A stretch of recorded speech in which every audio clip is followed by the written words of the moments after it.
ចាមួយទាំងអស់គ្នាសម្រាប់ម៉ូតនៅក្នុងដៃរបស់ខ្ញុំនេះមានឈ្មោះថា Oppo A5 2020មួយទាំងអស់គ្នាអាចមើលបានណានិយាយទៅខ្នងរបស់គេឡើងចាំងថ្លាតែម្ដងចានិយាយទៅវ៉ាន់នេះនៅសំណុំណែនខ្លាំងណាមួយ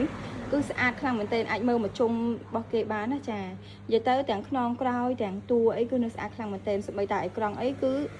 ចាអេក្រង់ភ្លឺងាយស្រួលនៅក្នុងការមើលណាមួយទាំងអស់គ្នានេះអេក្រង់របស់គេចឹងសម្រាប់មួយដែលចង់បានជាមួយនឹង Oppo A5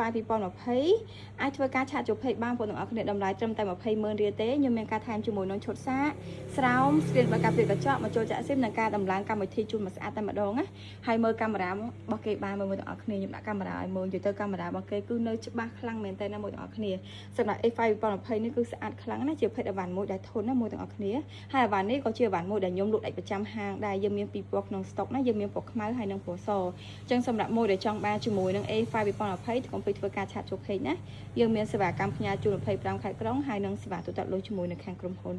អូយអវ៉ាន់នេះស្អាតខ្លាំងមួយថ្មីជ្រើងតែម្ដងណាចាអរគុណ